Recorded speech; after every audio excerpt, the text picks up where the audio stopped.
একেবারে জলের ধারে তখন গিয়ে পড়েছিল প্রবীর। তাই ঊর্ধ্বশ্বাসে ছুটে গিয়ে একেবারে পিছন থেকে তাকে জাপটে ধরল লক্ষণ। আর দুপা এগোলেই একেবারে জলের মধ্যে পড়ে যেত সে। কে বলেই শিউরে উঠল প্রবীর, কিন্তু তখনও তার সেই আচ্ছন্ন ভাবটা কাটেনি, তেমনই রয়েছে। আমি লক্ষণ দাদাবাবু, আপনি এখানে কি করে এলেন? ভয়ার্ত স্বরে সে প্রশ্ন করল। কোথায় গেল সে? চোখে মুখে তখনও তেমনি মোহচ্ছন্ন ভাব। কে দাদাবাবু? ওই কালো শাড়ি পরা মেয়েটা, যার মাথায় ঘুমটা, শুধু মুখের একটুখানি দেখা যায়। ধপধপে সুন্দর হাত দিয়ে যে আমায় হাতছানি দিয়ে ডেকে এনেছে। কোথায় গেল সে? কোথায় গেল? বলতে বলতে ছোট ছেলের মতো তার গলা দিয়ে কান্নার স্বর বাড়িয়ে আসে।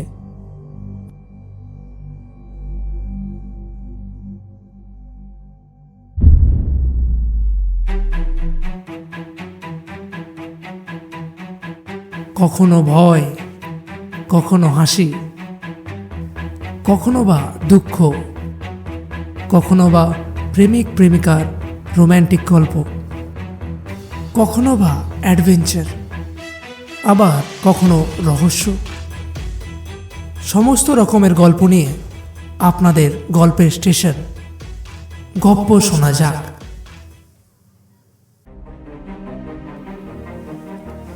নমস্কার বন্ধুরা, গপ্প শোনা যাক চ্যানেলে আপনাদের স্বাগত জানাই। এই চ্যানেলে আমরা প্রতি শনিবার সন্ধ্যে 7টা নাগাদ একটি করে গল্প পোস্ট করব। আশা করব আপনারা সেগুলো পছন্দ করবেন। গপ্প শোনা যাক চ্যানেলটি বিভিন্ন ধরনের গল্পের সমাহার। আজকে গপ্প শোনা যাক চ্যানেলের গল্প সুমথনাথ ঘোষের লেখা মরণের পরে।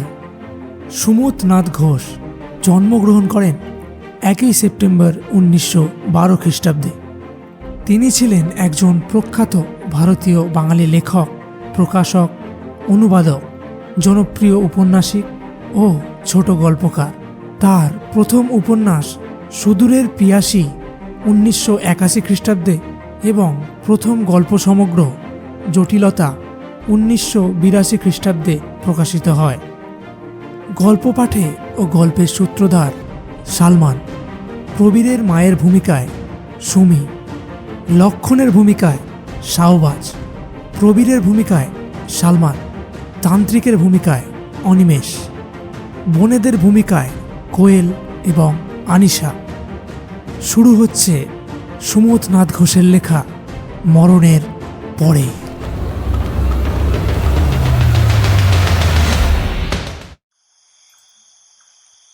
কে কে ও কে? ঘুমোতে ঘুমোতে চেঁচিয়ে ওঠে প্রবীর। গায়ে ঠেলা দিয়ে মা তাকে জাগিয়ে দেন। এই খোকা, খোকা। ধর্মর করে বিছানায় উঠে বসে সে বলে, সে কোথায়? কোথায় গেল সে? নেটের মশারি ফেলা খাটের ভেতর জমাট অন্ধকারে প্রবীরের চোখ দুটো যেন টর্চের মতো এপাশ ওপাশ কাকে খুঁজছে। মা ছেলের গায়ে আবার হাত দিয়ে ডাকেন, এই খোকা, স্বপ্ন দেখছিলি বুঝি? মায়ের কথা যেন তার কানে ঢোকে না। সম্মোহিতের মতো মোহচ্ছন্ন কণ্ঠে তেমনি বলে যায়, এই তো ছিল। কোথায় গেল? কার কথা বলছিস?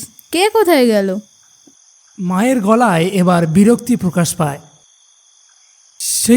সেই মেয়েটা আমায় ডাকছিল হাতছানি দিয়ে। কি সুন্দর ধপধপে তার হাত আর সরু সরু আঙুল। তখনও ঘুমের ঘোর কাটেনি মনে করে মা তার হাত ধরে আরো জোরে জোরে ঝাঁকুনি দিয়ে বললেন, স্বপ্ন দেখেছিস না? না না, ওইখানে আমাদের ওই দেওয়াল জোড়া বড় আয়নাটার সামনে দাঁড়িয়েছিল, কালো শাড়ি পরে, মাথায় ছিল ঘুমটা। কালো শাড়ি পরে? ছ্যাদ করে ওঠে মায়ের বুকের ভিতরটা। সঙ্গে সঙ্গে বলে ওঠেন, মুখটা কার মতো দেখতে? তা জানি না, মুখটা তো দেখতে পাইনি, ঘুমটা টানা ছিল। শুধু নাকের রাতখানা থেকে মুখের নিচের দিক ও পাতলা ঠোঁটের ফাঁক দিয়ে মুক্তোর মতো দাঁতগুলো কয়েকবার দেখেছি। সে আমায় হাতছানি দিয়ে ডাকছিল আর ফিক ফিক করে হাসছিল। কে মা সে?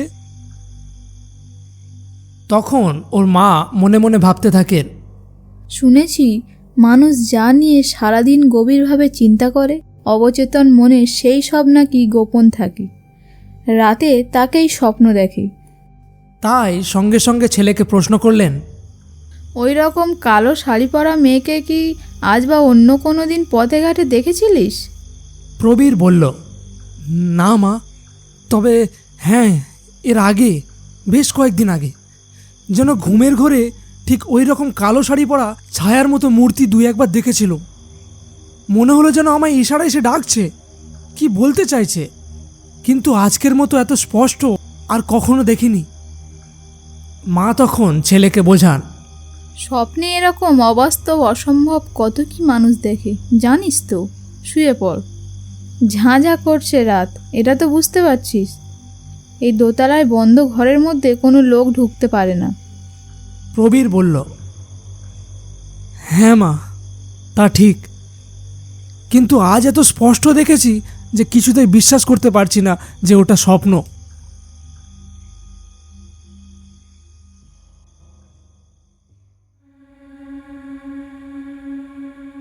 প্রবীর ভালো ছেলে, কেবল লেখাপড়ায় ভালো নয়, চরিত্রবান, আদর্শবাদী। ওকে দেখলে মনে হয় স্কুলে পড়ে, কিন্তু সে সেন্ট জেভিয়ার্স কলেজে পড়ে, পার্ট 1 পরীক্ষার্থী। ওর বাবা কেন্দ্রীয় সরকারে একজন উচ্চ পদস্থ কর্মচারী, দিল্লিতে থাকেন। ওর মা তখন প্রবীরকে বললেন, এত রাত পর্যন্ত জেগে পড়াশোনা করতে তোকে বারণ করি, তা কিছুতেই শুনবি না। বেশি পড়লে মাথা গরম হয়ে যায়, তাই যা তা স্বপ্ন দেখিস। কাল থেকে ঘড়িতে 10:30 বাজলেই শুয়ে পড়বি, আমি আলো নিভিয়ে দেব ঘরের। বারে, আর 2 মাস 3 দিন বাকি মোটে পরীক্ষার, এখনই তো বেশি করে পড়ার সময়। পড়ো না বাবা, সারাদিন ধরে যত পারো পড়ো, রাতে কেন? ডাক্তাররা সবাই বলেন ভালো ঘুম রাতে না হলে শরীর খারাপ হয়, ব্রেনও দুর্বল হয়ে পড়ে। মাকে প্রবীর খুব ভালোবাসে, তাই মায়ের কাছে না শুলে এখনও তার চোখে ঘুম আসে না। নইলে ওর পরে যে দুটো বোন, তারা তো পাশের ঘরে আলাদা থাকে। ভাই বোনেদের ভিতরে মাঝে মাঝে এই নিয়ে ঝগড়া বাঁধে। বোনেরা বলে, তুই তো বুড়ো খোকা, মার কাছে না শুলে তুই তো ঘুমাতেই পারিস না। ছোট বোনের বয়স 10 বছর। রাগটা তারই বেশি দাদার উপর, কারণ তার ন্যায্য অধিকার থেকে দাদাই তাকে বঞ্চিত করেছে, এই তার ধারণা। এর জন্য মনে মনে সে দাদাকে বেশ হিংসে করে। অথচ দাদার উপর মায়ের এই পক্ষপাতিত্ব দেখে ও মুখ ফুটে কিছু বলতে পারে না, শুধু মনে মনে গজরায়। আর রাত্রে শুয়ে শুয়ে দিদিকে বলে, মা সবচেয়ে বেশি ভালোবাসে দাদাকে, না রে দিদি? দিদি বলে, ও কথা বলতে নেই, মার কাছে ছেলে মেয়ে সবাই সমান। বেশ কয়েকদিন পর আর এক কাণ্ড ঘটল। এবার স্বপ্ন দেখে প্রবীর চেঁচিয়ে উঠল না, সম্মোহিতের মতো বিছানা থেকে নেমে ঘরের দরজা খুলে সিঁড়ি দিয়ে নিচে এসে সদর দরজার খিল খুলে একেবারে রাস্তায় বাড়িয়ে যায়, আর সেই কালো শাড়ি পরা ঘোমটা দেওয়া মূর্তিটির পিছনে চলতে থাকে। সে যেন এবার তাকে হাতছানি দিয়ে ডাকতে ডাকতে ঘর থেকে পথে টেনে এনেছে। নিচে সদর দরজায় খুট করে শব্দ হতেই হঠাৎ প্রবীরের মায়ের ঘুম ভেঙে যায়। খোকা, কিসের শব্দ হলো রে? আলোটা একবার জ্বালাতো। বলেই ছেলের গায়ে হাত দিয়ে তাকে জাগিয়ে দিতে গিয়ে তিনি চমকে উঠলেন। কোথায় খোকা? হ্যাঁ, বিছানা যে শূন্য। সারা বিছানায় হাত বুলিয়ে দেখেন। ধর্মর করে বিছানায় উঠে বসতেই তার বুকটা কাঁপে থরথর করে। ঘর তো অন্ধকার, তবে খোকা গেল কোথায়? খোকা, খোকা! বলে ডাকেন, কিন্তু কোনো সাড়া শব্দ নেই। খাট থেকে নেমে এসে তাড়াতাড়ি আলোটা জ্বালতেই আরও যেন বুকের স্পন্দন বেড়ে যায়। বাথরুম তো ঘরের সঙ্গে সংলগ্ন, ঘরের ভেতর দিয়েই ঢোকার দরজা, সেটা বন্ধ, শিকল টানা রয়েছে। তবে এত রাতে দরজা খুলে সে কোথায় গেল? দেওয়ালের বড় ঘড়িটা টিক টিক শব্দ করছিল। তার দিকে চট করে তাকাতেই বুকের রক্ত হিম হয়ে যায়। তখন রাত্রির 2টো। শিউরে ওঠে তার সর্বাঙ্গ। প্রবীর নাম হলে কি হবে, সে বড় ভীতু প্রকৃতির ছেলে। একলা রাতে বাথরুমে যেতে গেলেও মাকে সে আগে ডাকে। কোনো রকমে শাড়িটা গায়ে জড়াতে জড়াতে পটপট করে দালান ও সিঁড়ির সুইচগুলো টিপতে টিপতে নিচে নেমে এলেন তিনি। কিন্তু সেখানে এসে সদর দরজাটা খোলা হাঁ হাঁ করতে দেখে ভয়ে যেন তার হাত পা হিম হয়ে যায়। লক্ষণ, এই লক্ষণ। বলে চাকরের দরজায় ছুটে গিয়ে ধাক্কা দিতে থাকেন। কি মা? বলে সে একেবারে হন্তদন্ত হয়ে বাড়িয়ে আসে। দেখ তো দাদাবাবু এই রাতে কোথায় বেরিয়ে গেল। ওপরে নেই, বাথরুমে নেই, আমি তন্ন তন্ন করে সব খুঁজে দেখেছি। নিচের দরজা খোলা দেখে আমার বুকের ভেতরটা থরথর করে কাঁপছে ভয়ে। নিশ্চয়ই সে রাস্তায় বেরিয়ে গেছে। সে কি? বলেই সঙ্গে সঙ্গে লক্ষণ ছুটে রাস্তায় বাড়িয়ে গেল। সাদার্ন অ্যাভিনিউর দীর্ঘপথটা শূন্য, জনহীন। শুধু কয়েকটা বাতির আলোয় জ্যোৎস্নার রাতের মতো চারদিক ঝলমল করছে। সদর থেকে রাস্তায় নেমেই লক্ষণ দ্বিধায় পড়ে যায়। কোন দিকে যাবে? সামনে লেকের দিকে, না বাঁয়ে গোল পার্কের দিকে, অথবা ডান হাতি রবীন্দ্র স্টেডিয়ামের দিকে? হতভম্বের মতো এদিক ওদিক তাকিয়ে কোথাও কোনো মানুষের চিহ্ন না দেখতে পেয়ে শেষে লেকের দিকে ছুটল লক্ষণ। ও পল্লী গ্রামের মানুষ। অনেক রকম দেবদৈত্য ভূতপ্রেতনির কাহিনী ওর শোনা ও জানা ছিল। নিশির ডাকের কথাও জানে এবং বিশ্বাস করে। দৈত্য দানবেরা নাকি ওদের গাঁয়ের এমনি অনেক মানুষকে ঘর থেকে টেনে বার করে নিয়ে যেত, তারপর কাউকে গাছের ওপরে তুলে সেখান থেকে ফেলে মারত, কাউকে বা পুষ্করিণী জলাশয়ে চুবিয়ে মারত। লক্ষণের দৃঢ় বিশ্বাস তেমনই কিছু একটা হয়তো হয়েছে, নইলে দাদাবাবু যা ভীতু, একা এই গভীর রাতে এমনভাবে কখনো রাস্তায় বেরিয়ে আসতে পারেন না। খানিকটা ছুটে গিয়ে সে একবার থমকে দাঁড়ালো। তারপর দাদাবাবু, দাদাবাবু বলে চেঁচিয়ে ডাকল, কিন্তু কোথাও কোনো সাড়া শব্দ না পেয়ে আবার তেমনি সে ছুটতে লাগলো লেকের দিকে। সুইমিং পুলের কাছাকাছি আসতেই সে চমকে উঠল। ওই তো দূরে মানুষের মতো একটা ছায়ামূর্তি দেখা যাচ্ছে। হ্যাঁ ঠিকই, ওই তো দাদাবাবু, মচ্ছন্নের মতো যেন এগিয়ে চলেছে পা পা করে। তাহলেই আমার অনুমানই ঠিক। দাদাবাবু, দাদাবাবু বলে সে যে এত চিৎকার করছে কিছুই যেন তার কানে যাচ্ছে না। কিসের একটা ঘোরে যেন সে ডুবে আছে। প্রবীর তখনও তেমনি করে চলছে। সত্যি কিছু সে শুনতে পায়নি। একেবারে জলের ধারে তখন গিয়ে পড়েছিল প্রবীর। তাই ঊর্ধ্বশ্বাসে ছুটে গিয়ে একেবারে পিছন থেকে তাকে জাপটে ধরল লক্ষণ। আর দুপা এগোলেই একেবারে জলের মধ্যে পড়ে যেত সে। কে? বলেই শিউরে উঠল প্রবীর, কিন্তু তখনও তার সেই আচ্ছন্ন ভাবটা কাটেনি, তেমনই রয়েছে। আমি লক্ষণ দাদাবাবু, আপনি এখানে কি করে এলেন? ভয়ার্ত স্বরে সে প্রশ্ন করল। কোথায় গেল সে? চোখে মুখে তখনও তেমনি মোহচ্ছন্ন ভাব। কে দাদাবাবু? ওই যে ওই কালো শাড়ি পরা মেয়েটা, যার মাথায় ঘুমটা, শুধু মুখের একটুখানি দেখা যায়। ধপধপে সুন্দর হাত দিয়ে যে আমায় হাত ছানি দিয়ে ডেকে এনেছে। কোথায় গেল সে? কোথায় গেল? বলতে বলতে ছোট ছেলের মতো তার গলা দিয়ে কান্নার স্বর বাড়িয়ে আসে।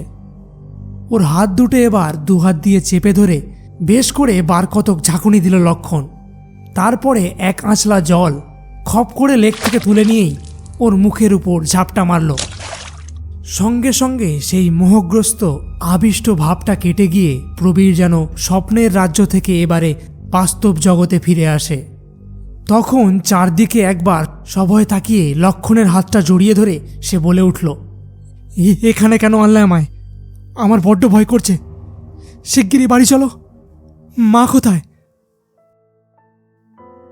পরের দিন ওদের বাড়ির যিনি প্রবীণ ডাক্তার, তিনি এলেন প্রবীরকে দেখতে। তাকে ভালো করে পরীক্ষা করে বললেন, এর নাম সামন্যাম্বুলিজম। এ একরকম কঠিন ব্যাধি। ঘুমের ঘোরে ঘর থেকে অচৈতন্যের মতো বাড়িয়ে যায় রোগী। তারপর এমন সব অসম্ভব অসম্ভব কাণ্ড কারখানা করে যে বিশ্বাস করা যায় না। আর এইভাবেই নানা দুর্যোগ দুর্ঘটনায় পড়ে অধিকাংশ ক্ষেত্রেই মৃত্যু হয়। ভয়ে ওর মায়ের হাত পা যেন ঠান্ডা হয়ে যায়। কি হবে তাহলে? ডাক্তারবাবুর কাছে কেঁদে পড়েন। তার একমাত্র ছেলে ওই প্রবীর। ডাক্তারবাবু বড় বড় নিউরোলজিস্ট ও স্পেশালিস্টদের নাম করে দিলেন, যারা ওই রকম মানসিক ব্যাধি ও নার্ভের চিকিৎসায় বিশেষজ্ঞ।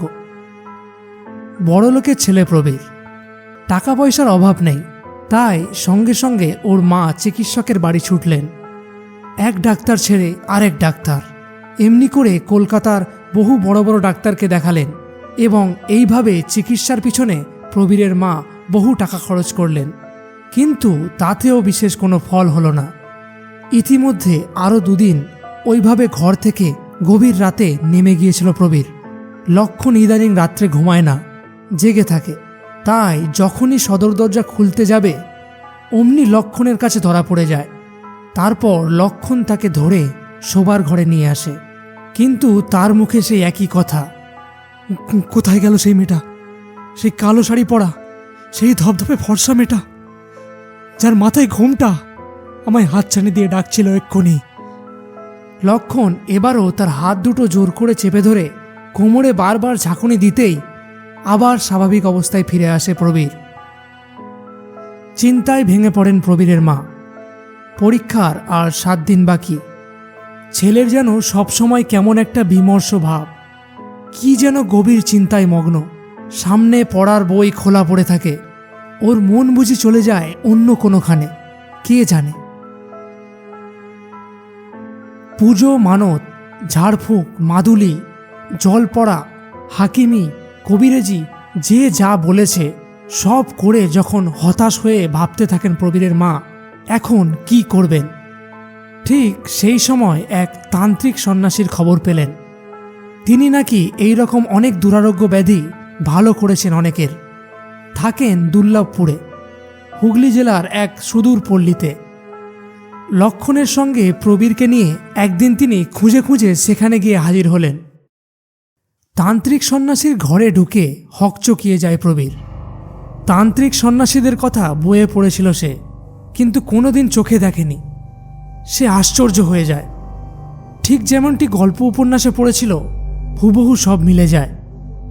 মরার খুলি, নরকঙ্কাল চারদিকে ছড়ানো, ঘরের ঠিক মাঝখানে একটা বিরাট ধুনি জ্বলছে, বাঘছালের একটা আসন তার সামনে পাতা আছে, তার উপর বসে আছেন রক্তবস্ত্র পরিহিত জটধারী এক সন্ন্যাসী। কপালে তার লাল চন্দনের রেখা, একটা নয় 3টে। প্রবীরের মা সন্ন্যাসীকে প্রণাম করে তার পায়ের কাছে বসে কাঁদতে কাঁদতে ছেলের রোগের কথা সব বললেন। সন্ন্যাসী নিঃশব্দে সব শুনলেন। তারপর জয় তারা বলে একটা হুঙ্কার দিয়ে উঠলেন। এমন বিকট সে কণ্ঠস্বর যে আতঙ্কে সবাই শিউরে ওঠে। বললেন, মায়ের কৃপায় সব ঠিক হয়ে যাবে, ভাবিসনি কিছু। জয় তারা। কাঁদতে কাঁদতে তিনি বললেন, কে ওকে এমনি করে ডাকে বাবা? ছেলে বলে কালো শাড়ি পরা মেয়ে ছেলে, ধবধবে সুন্দর হাত দিয়ে কেবল ওকে ডাকে। তার মুখ একদিন মাত্র একটুখানি দেখেছিল, আর কোনো দিন দেখেনি। শুধু হাতছানি দিয়ে ডাকে। কে সে? কে ওকে ডাকে বাবা? প্রবীর এতক্ষণ চুপ করে বসেছিল। হঠাৎ বলে ফেলল, আমি দেখব তাকে, আমায় দেখান। দেখবি কে ডাকে? হ্যাঁ, আমি দেখব। বড্ড আমার তাকে দেখার ইচ্ছে করে। দেখাতে পারবেন? ঠিক বলছেন। মুখে কথা বললেও মনের মধ্যে কিসের একটা আতঙ্ক যেন প্রবীরকে চেপে রাখে। সন্ন্যাসী তখন জলজলে চোখে প্রবীরের মুখের দিকে তাকিয়ে বলেন, আচ্ছা, দেখাচ্ছি। তোমার নাম গোত্র কি বলো তো মা? প্রবীরের মা যেই বলে দিলেন অমনি তারা তারা বলে একটা বিরাট হুঙ্কার ছাড়লেন সন্ন্যাসী। তারপর ওদের হাতে জ্বলন্ত ধুনি থেকে একটু ছাই তুলে দিয়ে বললেন, দুহাত মুঠি করে চোখ বুজে থাক। আমি যখন বলবো তখন চোখ খুলবি, কিন্তু তার আগে যদি চোখ চাস তাহলে একেবারে মৃত্যু, কেউ রক্ষা করতে পারবে না, মনে রাখিস। প্রবীর ও তার মা সন্ন্যাসী যা নির্দেশ দিলেন সেইভাবে চোখ বন্ধ করে বসে রইলেন। চুপি চুপি তিনি ছেলেকে বললেন, খবরদার তাকাসনি যেন বাবা। এবার সন্ন্যাসী তার তন্ত্রমন্ত্রের ক্রিয়া শুরু করলেন। সন্ন্যাসী অস্ফুট স্বরে কি সব মন্ত্র আউড়ে যেতে লাগলেন। ওং সৃষ্টি শ্রীতি বিনাশানাং শক্তিভূতে সনাতনী গুণাশ্রয় গুণময়ী নারায়ণী নমস্তে। ওং স্বাহা ওং স্বাহা ওং স্বাহা। তারা তারা বলে এমন একটা বিকট হুঙ্কার ছাড়লেন যে ওরা আঁতকে উঠল ভয়ে। সঙ্গে সঙ্গে তিনি বলে উঠলেন, দেখ এবার চোখ খুলে।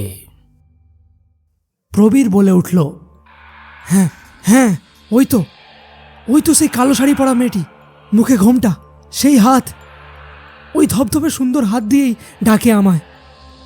কে কে তুমি? বলো বলো আমায়। প্রবীরের মা এবার বলে উঠলেন, বাবা, ওর মুখটা তো দেখতে পাচ্ছি না, ঘুমটা ঢাকা। যদি একবার দেখান দয়া করে, দেখি ওকে। আচ্ছা দেখাচ্ছি, আবার তোরা চোখ বোঝ, যখন বলবো খুলবি। মিনিট পাঁচেক বিড়বিড় করে আবার কি সব মন্ত্র পড়লেন সন্ন্যাসী। কালী ভদ্র কালী ওং কালী ওং ওং স্বাহা। তারপর বললেন, এবার তোরা চোখ খোল।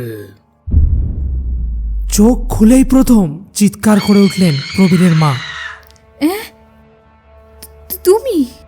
ব্যাস, শুধু এই দুটি কথা বলেই তিনি সঙ্গে সঙ্গে মূর্ছা গেলেন। প্রবীর কেঁদে উঠল, মা, মা গো মা। সন্ন্যাসী তখন ধুনি থেকে এক মুঠো ছাই তুলে নিয়ে প্রবীরের হাতে মন্ত্র পড়ে দিয়ে বললেন, নে, তোমার মায়ের মুখে বেশ করে এটা মাখিয়ে দাও। প্রবীর সেই ছাই যখন ওর মায়ের মুখে মাখিয়ে দিল, অমনি তিনি ধীরে ধীরে চোখ খুললেন। তারপর উঠে বসলেন। প্রবীর তখন বলল, কে ওই মূর্তি মা? তুমি ওকে চেনো? বলো মা, সত্যি করে বলো। ওই মুখখানা আমি শুধু একদিন দেখেছিলাম, জানার জন্য আমার বুকের ভিতরটা কেমন করছে। আমি আর কৌতূহলী চেপে রাখতে পারছি না। তুমি কি বুঝতে পারছো না? তখনও প্রবীরের মা তেমনি নীরব, নিরুত্তর। ছেলের কাছে কি বলবেন? তারা তারা বলে সন্ন্যাসী আবার সেই রকম বিকট হুঙ্কার ছেড়ে প্রবীরের মায়ের দিকে গভীর দৃষ্টি নিক্ষেপ করলেন, যেন তার ওই বড় বড় রক্তচক্ষু দুটো দিয়ে এক্ষুনি তাকে ভস্ম করে ফেলবেন। সঙ্গে সঙ্গে কাঁটা দিয়ে উঠল প্রবীরের মায়ের সারা গায়ে। এবার আর গোপন করতে পারলেন না তিনি।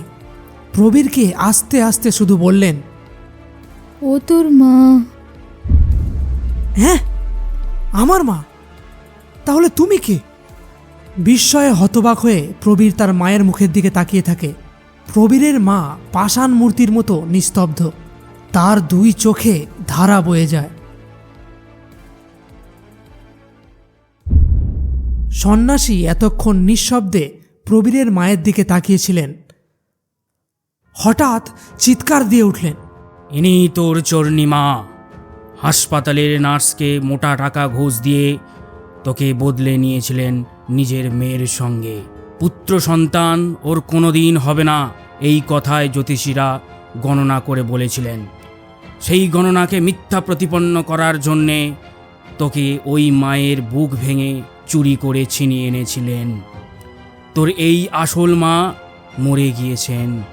তোকে দেখার বাসনা তার মরেনি, তাই আর থাকতে না পেরে মাঝে মাঝে ছুটে আসেন দেখতে নিজের ছেলেকে। আমি পাপী, আমি অপরাধিনী, আমায় ক্ষমা করো বাবা। বলে কাঁদতে কাঁদতে সন্ন্যাসীর পায়ে তিনি লুটিয়ে পড়েন। সন্ন্যাসী ঘৃণায় পা দুটো সরিয়ে নেন, তাকে ছুঁতে দেন না। সরে যা, সরে যা, ছবি না আমাকে একদম। তাই আবার যেই সন্ন্যাসীর পায়ে ধরতে গেলেন, অমনি তিনি হুঙ্কার দিয়ে প্রবীরের দিকে আঙুল দেখিয়ে বললেন, যা, ওর কাছে মাপ চা। প্রবীর কেঁদে মায়ের পায়ে লুটিয়ে পড়ে। না না, তা হয় না, তা হয় না, তা হয় না। শুনছিলেন সুমথনাথ ঘোষের লেখা মরণের পরে। গল্পটি যদি আপনাদের ভালো লেগে থাকে তো অনুগ্রহ করে একটা লাইক করবেন, কমেন্ট করবেন এবং আপনার পরিবার এবং বন্ধুবান্ধবের সঙ্গে গল্পটি শেয়ার করবেন। আপনারা যদি এখনও আমাদের চ্যানেলটি সাবস্ক্রাইব করে না থাকেন তাহলে অনুগ্রহ করে নিচে দেওয়া সাবস্ক্রাইব বাটনটি টিপে আমাদের চ্যানেলটি সাবস্ক্রাইব করুন এবং নোটিফিকেশন বেলটি অন করে নিন, যাতে ভবিষ্যতে আমরা যখনই কোনো আপডেট পোস্ট করি আপনাদের কাছে যেন তৎক্ষণাৎ নোটিফিকেশন পৌঁছে যায়। আগামী সপ্তাহে আমরা আবার আসব একটি নতুন গল্প নিয়ে, শুধুমাত্র গপ্প শোনা যাক চ্যানেলে। ততক্ষণের জন্য নমস্কার।